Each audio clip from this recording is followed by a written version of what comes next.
Na aula passada, a gente falou, nós colocamos a aula remota aqui para vocês sobre os conflitos de Angola e Moçambique.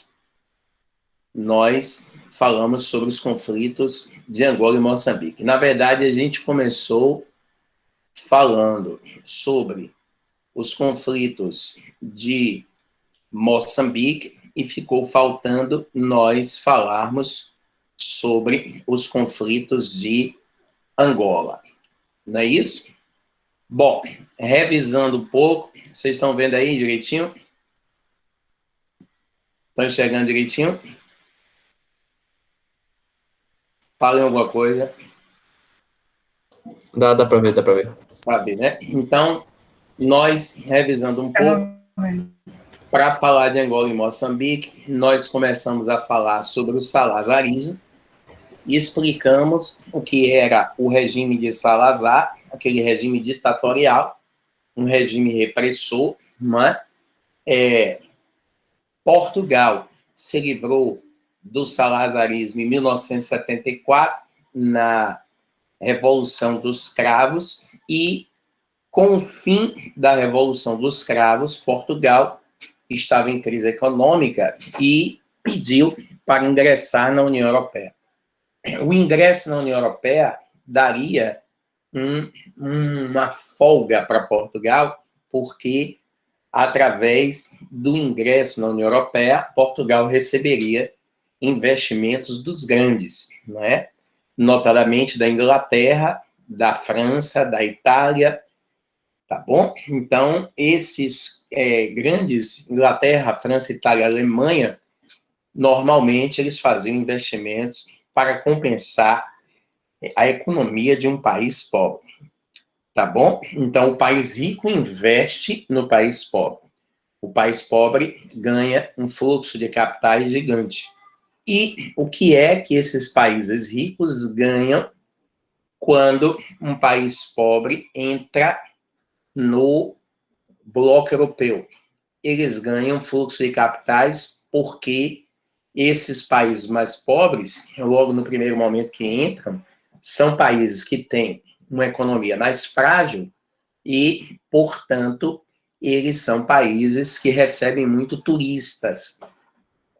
Para entrar na União Europeia, o bloco europeu exigiu que Portugal concedesse a independência de suas colônias, e essa descolonização, esta independência, vai acontecer exatamente no contexto da Guerra Fria, no ano de 1975. Quando Angola e Moçambique tornaram-se independentes, no contexto da Guerra Fria, a partir de 1975, logo depois da independência, esses países vão mergulhar numa violenta guerra civil. Na aula passada, nós vimos a Guerra Civil de Moçambique. A Guerra Civil de Moçambique, ela termina no ano de 1991. A Guerra Civil de Moçambique termina em 91, quando Moçambique teve que fazer um acordo de coalizão entre os dois grupos políticos, a Frelimo e a Renamo, porque em 1991 nós registramos o fim da União Soviética. E com o fim da União Soviética, a gente explicou claramente, a União Soviética parou de financiar essas guerras civis. Bom, a Guerra Civil de Angola, ela acontece da seguinte maneira. Primeiro detalhe, Angola está localizada no litoral do Oceano Atlântico. Tome cuidado, tá? A África, ela é banhada por dois oceanos. O Oceano Atlântico, no ocidente, e aqui nós temos o Oceano Índico. Não é o Pacífico, é o Oceano Índico. Então, Angola está no litoral do Oceano Atlântico. Logo de cara, vocês registram o seguinte: Angola é uma nação extremamente rica. Ao contrário de Moçambique, que nós vimos que era um país pobre, Moçambique era uma nação que vive da agricultura e não está podendo utilizar todo o seu potencial agrícola, porque o território de Moçambique está minado. Entendeu? E Angola? Angola, além do potencial agrícola, Angola possui duas outras grandes riquezas.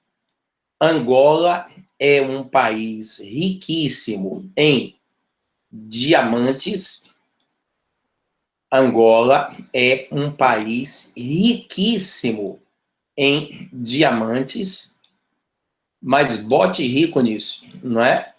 Então, Angola tem uma reserva de diamantes muito grande. A outra grande riqueza de Angola, além dos diamantes, é o petróleo. Angola é um país extremamente rico em petróleo. E se é um país rico em petróleo, nós identificamos em Angola bacias sedimentares. Diamante e petróleo são as duas grandes riquezas de Angola. Isto significa dizer que Angola, a guerra de Angola, ela vai tomar um caráter muito mais violento do que as guerras de Moçambique. Por quê? Durante a Guerra Fria, o principal leitmotiv, ou seja, elemento motivador dos conflitos, eram disputas por áreas de influência. O principal motivo dos conflitos eram as disputas pelas áreas de influência. No caso de Angola, além da disputa por uma área de influência, nós vamos ter a disputa por um país economicamente poderoso. Certo? Aqui nós temos, ó, tá vendo? Esse ponto aqui no litoral, a capital de Angola, Luanda. E interessante, Angola foi a região de onde Portugal, na época do Brasil colônia, retirou boa parte dos pretos que vieram trabalhar no Brasil como escravos. Então, boa parte dos pretos que vieram trabalhar no Brasil como escravos, eles vieram da região de Angola. E o entreposto de distribuição, o entreposto desse comércio de escravos era a cidade de Luanda. Luanda, logo quando foi fundada, era uma feitoria, ou seja, Luanda era um entreposto comercial de Portugal. Luanda era um entreposto comercial de Portugal. E Luanda acabou se transformando com a independência de Angola. Lembre-se, a descolonização ou a independência deu-se em 1975. Com a independência, Luanda acabou se tornando a capital do país.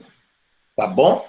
Então, algumas características geográficas de Angola que são extremamente importantes para que entendamos a lógica que o conflito de Angola vai tomar. Então, essas características geopolíticas, para entendermos os conflitos do continente africano, elas são muitíssimo importantes, tá?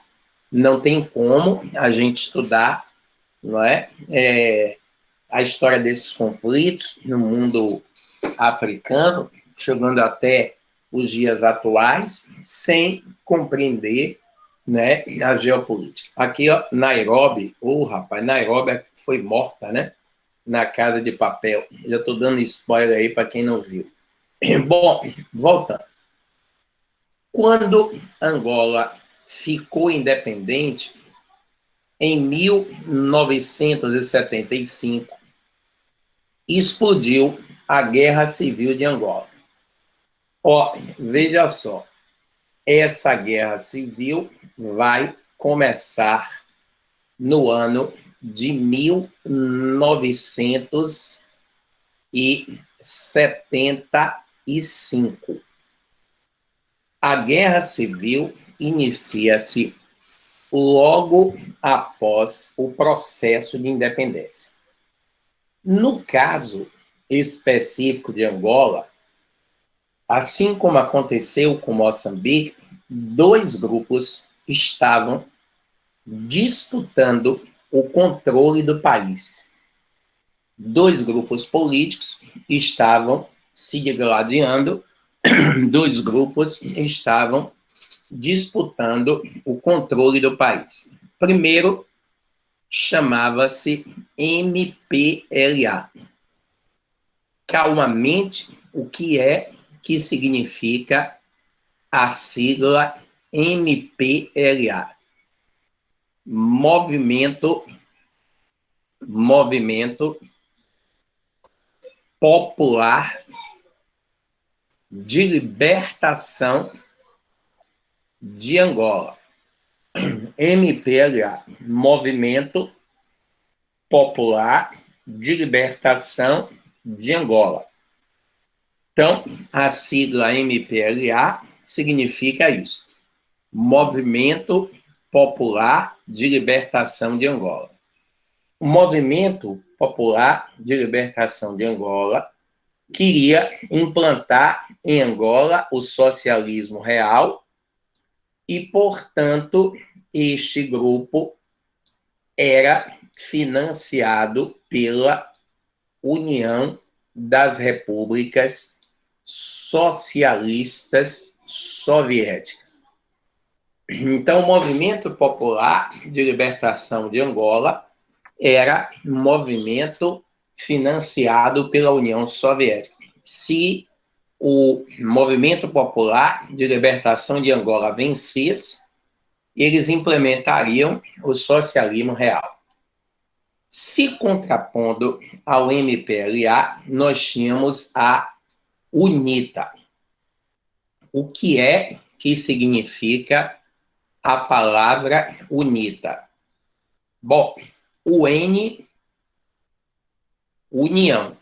O N, união. O I, independência. Então, aí a gente forma a União pela Independência. T, total, e A, de Angola. União pela Independência Total de Angola. Movimento Popular de Libertação de Angola e União pela Independência Total de Angola. A União pela Independência Total de Angola era um movimento financiado pelos Estados Unidos.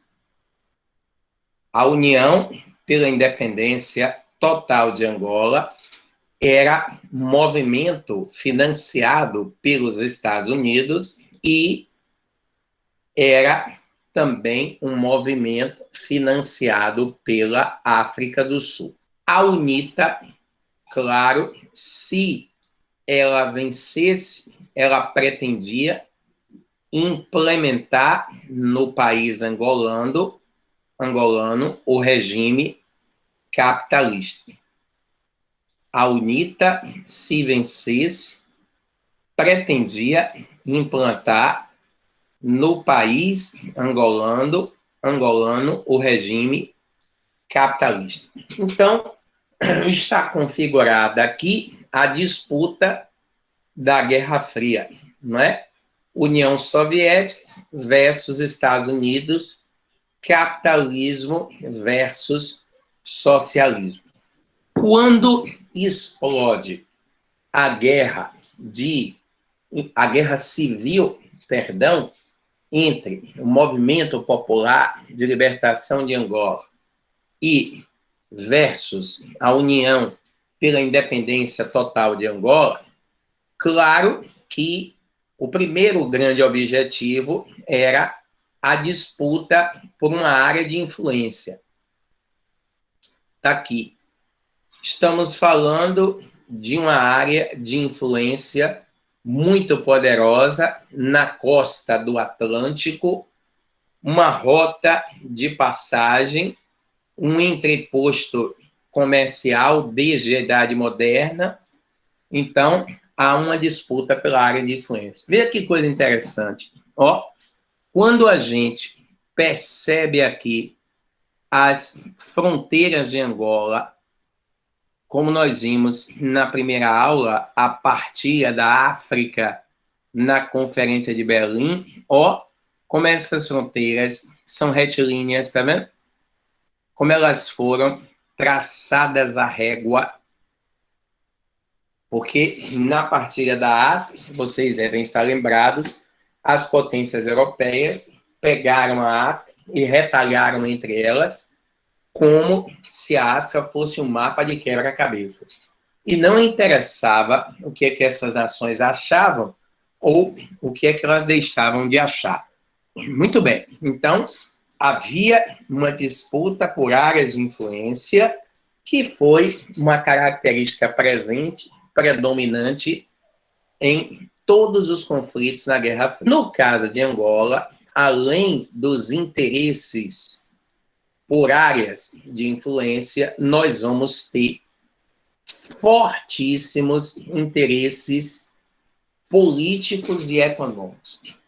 Porque nós precisamos compreender o processo da seguinte forma: quanto mais territórios se tornassem socialistas, mais a influência da União Soviética crescia. Por isso que a União Soviética fomentava conflitos. Quanto mais regiões se tornassem socialistas, tanto mais territórios para a União Soviética exercer a sua influência política e econômica. E, além disso, não podemos esquecer fazer a propaganda, porque a Guerra Fria foi a guerra da propaganda também entre os Estados Unidos e a União Soviética, já que eles não poderiam se enfrentar mutualmente, porque se eles fizessem isso, o mundo acabaria. Os interesses econômicos dava-se pelo grande potencial econômico que o país angolano possuía. Lembre-se, os potenciais, retomando, econômico, os diamantes, o potencial econômico estava associado aos diamantes e o potencial econômico do país estava também associado ao petróleo. Então, podemos imaginar o quê?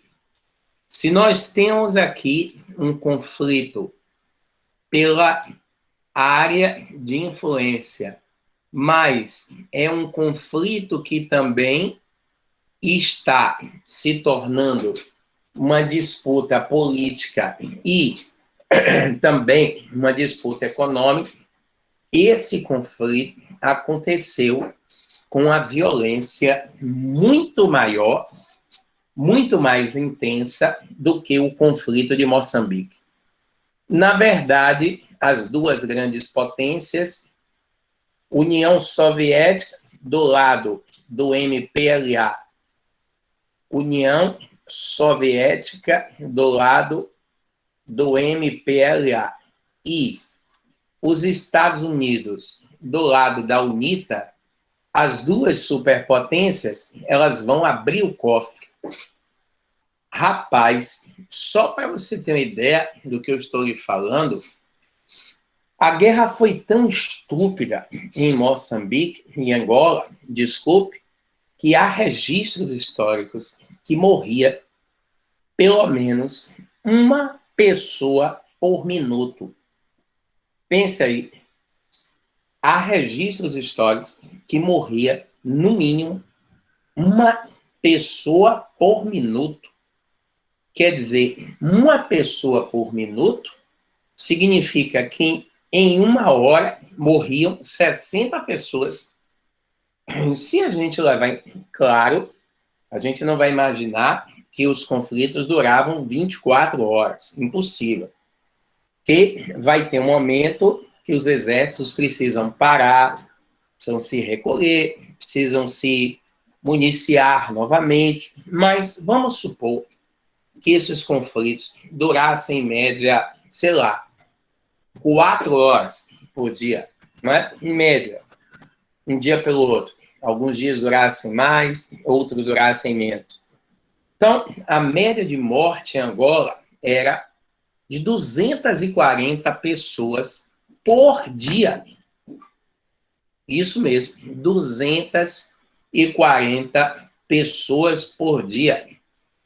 Quase que um Boeing de mortos por dia. Um Boeing 737 cabe aproximadamente 300, 320 pessoas.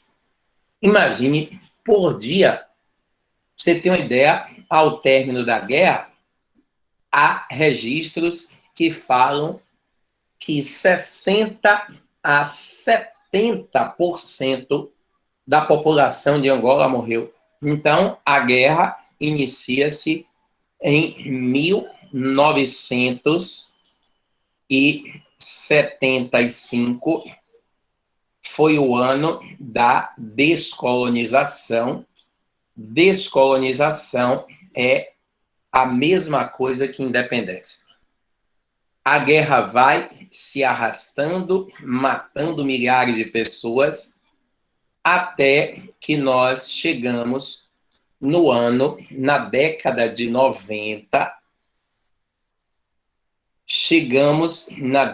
90, mais especificamente no ano de 1991. 1991 acontece o fim da União Soviética. A União Soviética acaba em 1991. O último presidente da União Soviética, em 1991, numa pequena cidadezinha da Bielorrússia, na cidade chamada Minsk. Minsk é uma pequena cidadezinha da Bielorrússia ou Belarus, tanto faz.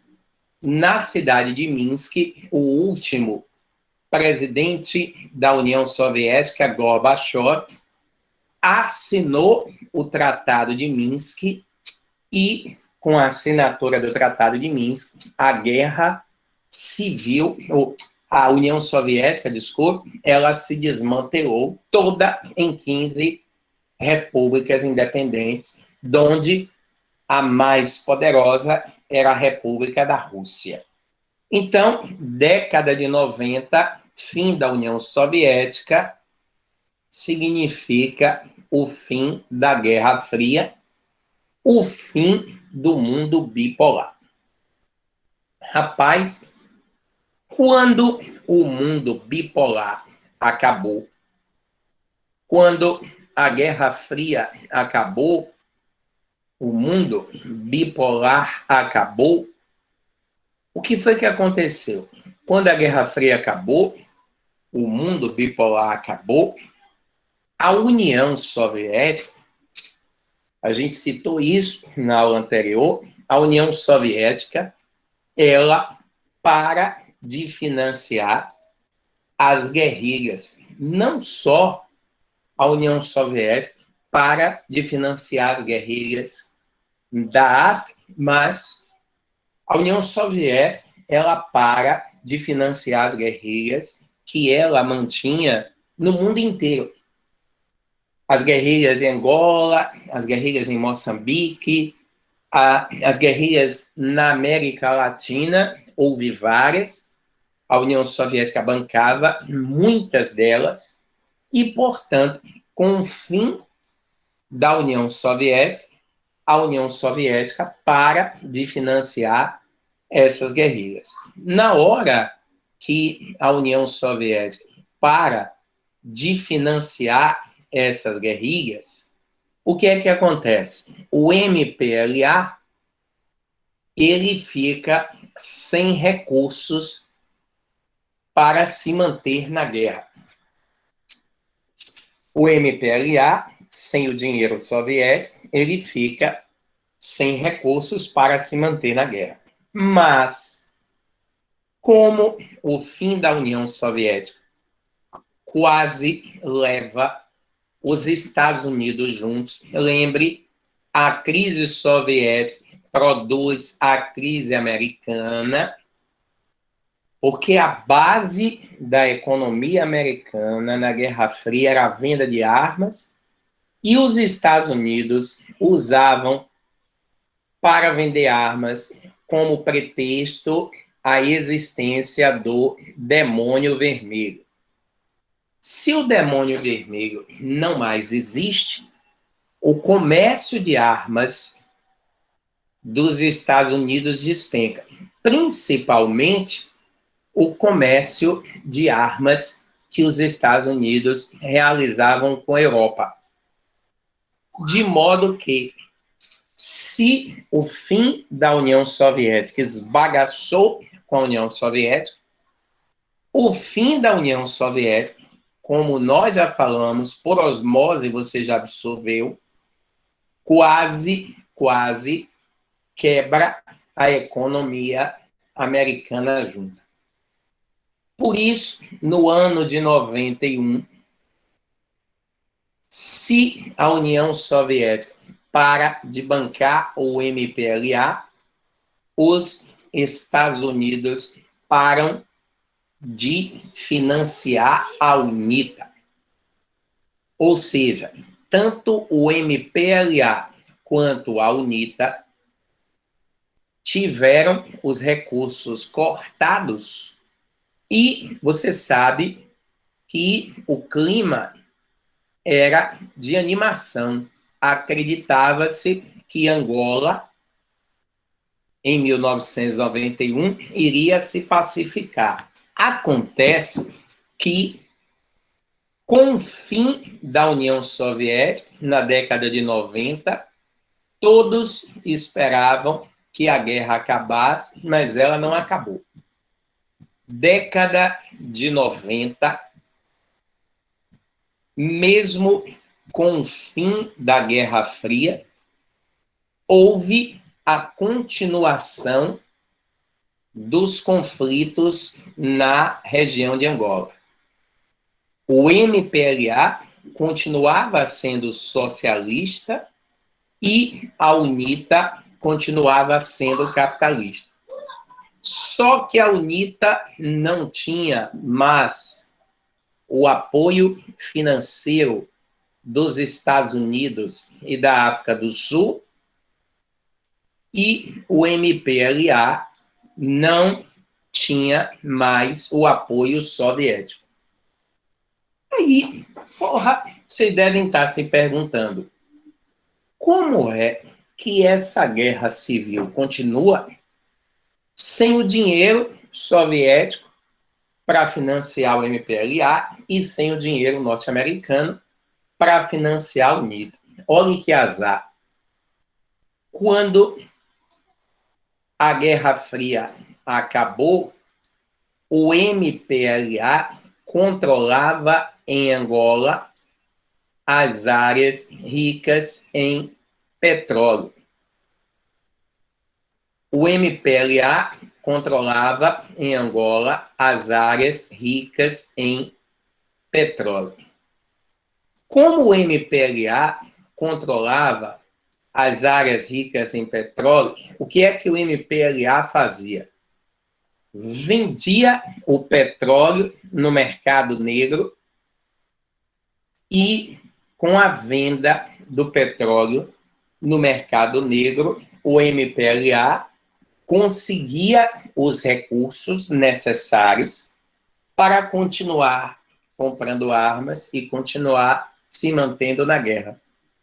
Então, o MPLA controlava em Angola as áreas ricas em petróleo, enquanto que a UNITA controlava em Angola as áreas ricas em diamantes. Se o MPLA, o Movimento Popular de Libertação de Angola, vendia o petróleo no mercado negro para obter recursos e se manter na guerra, a UNITA, a União pela Independência Total de Angola, vendia os diamantes no mercado negro também para obter recursos e se manter na guerra civil. O MPLA vendia o petróleo no mercado negro e obtinha os recursos para se manter na guerra civil. Que azar! Nem para as duas riquezas caírem nas mãos de um grupo só, que se ambas as riquezas caíssem nas mãos de um só grupo, com certeza esse grupo teria um poder econômico gigante e ele iria acabar impondo a paz na região de Angola de forma natural. A guerra civil, então, continua. Nessa brincadeira, estamos em 91. Veja, nessa brincadeira, Angola está em guerra desde 1939. Por que 39? Porque em 39, Angola começou a lutar pela independência. Aí, Angola obteve a independência em 1975 e mergulha na Guerra Civil. Ou seja, Angola sai de uma guerra e entra em outra.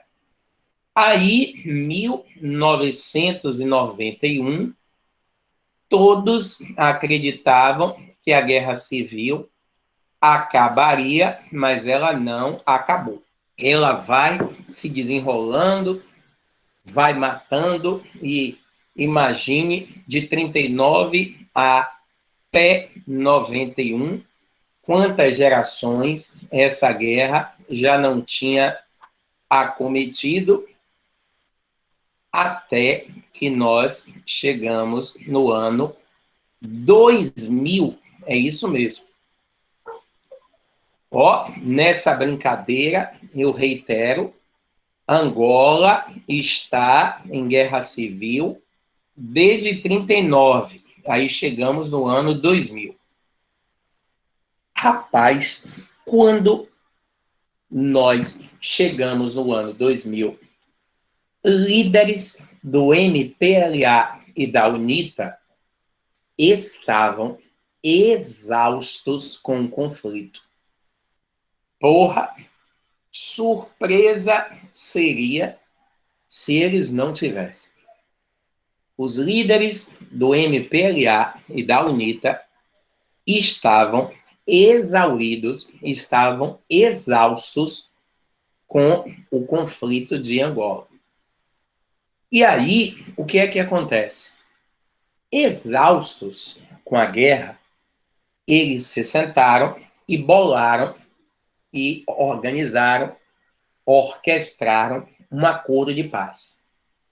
exaustos com o conflito, líderes da UNITA e do MPLA se sentam, uniram-se, se reuniram, e no ano 2000 eles elaboraram um acordo de paz. O acordo de paz ele foi totalmente costurado no ano 2000. Bom, só que em 2000, apesar dos líderes da UNITA e do MPLA terem feito o acordo, a guerra civil continuou. Por quê? O principal líder da UNITA, Jonas Savimbi, esse cara era um lunático, viu? Quando a ele foi apresentado o acordo de paz pelas lideranças do MPLA e da UNITA, Jonas Savimbi era o principal líder da UNITA, ele era chamado de comandante Savimbi, era o principal líder da UNITA, ele não assinou o acordo de paz. E sem a assinatura do principal líder, a guerra civil continuou. Por que Savimbi não assinou o acordo de paz? O discurso de Savimbi foi o seguinte: a guerra civil de Angola, ela só vai terminar ou quando o MPLA for completamente exterminado, ou quando a UNITA for completamente exterminada, ou quando os dois grupos forem exterminados. Então, este cara, Jonas Savimbi, acabou se tornando um obstáculo para o acordo de paz. Rapaz, como Jonas Savimbi se tornou um obstáculo para o acordo de paz, como é que a gente resolve esse problema?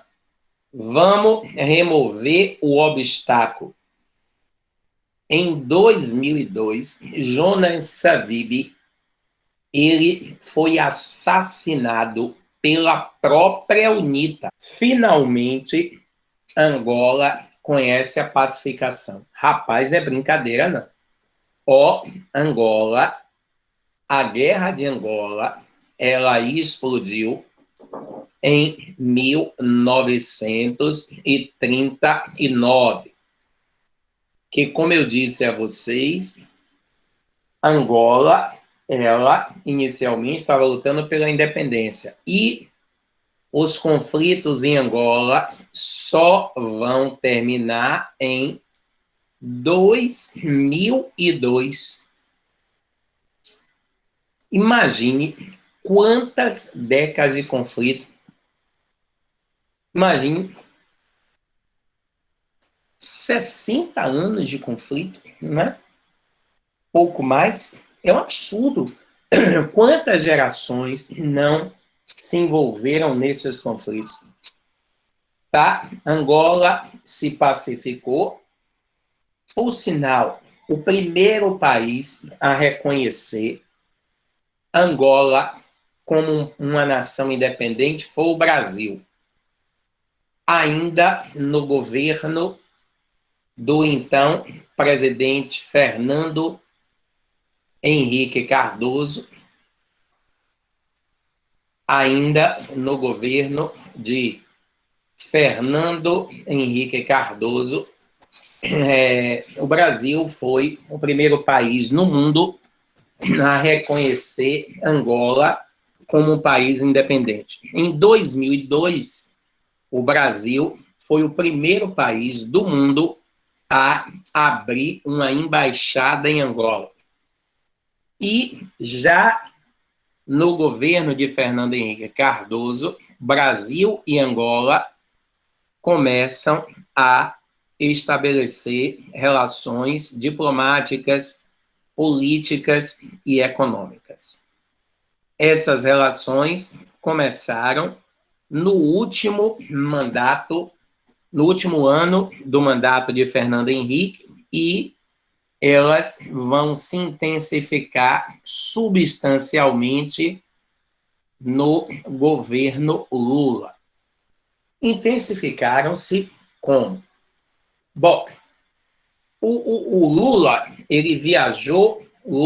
viajou para Angola com um grupo de empresários de vários setores, mas Lula viajou para Angola principalmente com empresários da construção civil, tá? Ele viajou para Angola com empresários da construção civil, principalmente das grandes empreiteiras, tá? Sabe quem viajou com Lula para Angola? Marcelo Odebrecht, o presidente da Odebrecht, que está preso aí, né?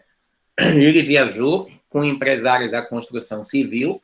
Então, vários empresários da construção civil foram para Angola, porque o que Angola precisava nesse momento era de reconstrução. O país estava completamente estilhaçado. Zorra em guerra desde 1939, o país estava completamente estilhaçado. Então, construtoras como OAS, Odebrecht, elas vão assinar contratos com o governo de Angola, e essas construtoras ficaram responsáveis por reconstruir a infraestrutura de Angola. Estruturas viárias, estruturas portuárias, estruturas aeroportuárias, essas empresas, né, ficaram responsáveis pela reconstrução da infraestrutura de Angola. O país estava arruinado. Não sei se vocês sabem, mas a construtora Odebrecht, ela era líder mundial em obras de infraestrutura.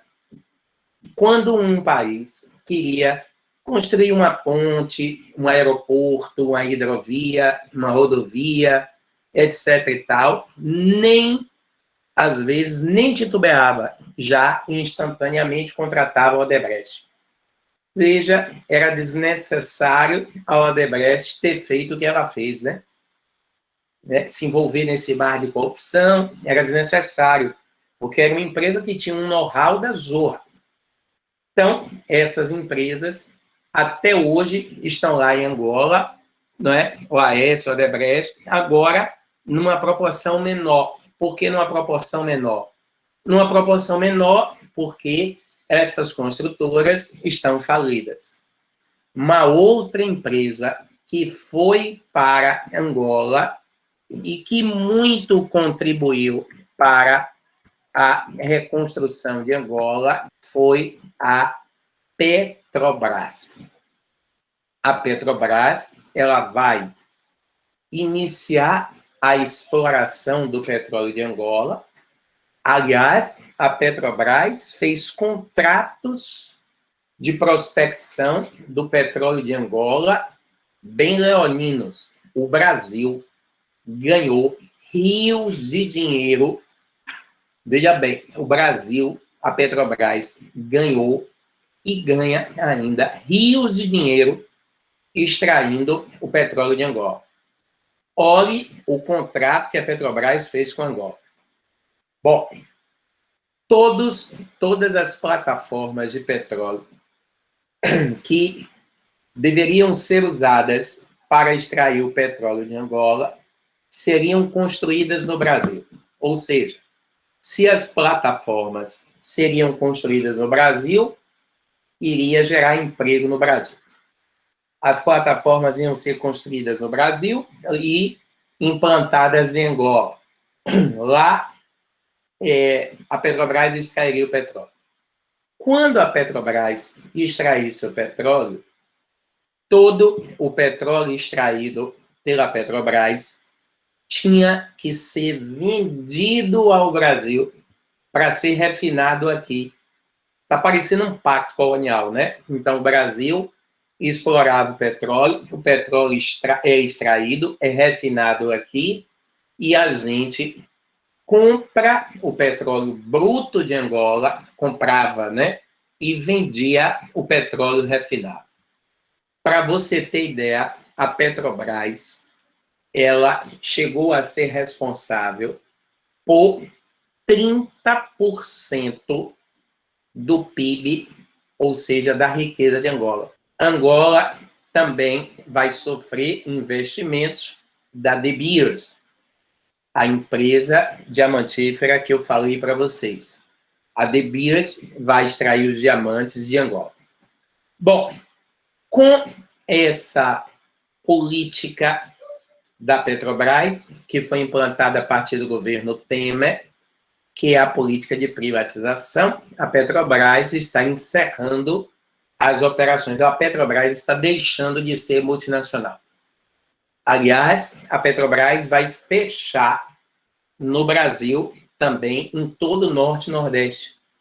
No Norte e no Nordeste do Brasil, deixará de existir Petrobras. Inclusive na Bahia. A Petrobras vai fechar e a Petrobras vai concentrar as operações em São Paulo, Rio de Janeiro e Espírito Santo. Todos os funcionários da Petrobras, eles vão ter que optar, ou eles se deslocam para o Rio, para São Paulo ou para o Espírito Santo, ou então assinam o PDV, que é o Plano de Demissão Voluntária. Isso vai gerar muito desemprego no Norte e no Nordeste. Porque não é só a Petrobras. Vocês sabem que existem várias empresas terceirizadas que trabalham para a Petrobras. Então, aos poucos, a Petrobras está saindo de Angola e, quando a Petrobras resolveu sair de Angola aos poucos, quem está assumindo aos poucos também as operações petrolíferas de Angola são as poderosas empresas norte-americanas. Angola, assim como a China, é considerado um país socialista de mercado. Então, Angola é um país em franca recuperação. Com a pandemia da Covid-19, esse crescimento econômico deu uma freada, porque Angola não está recebendo, Angola e país nenhum do mundo está recebendo investimento. Está todo mundo quebrado.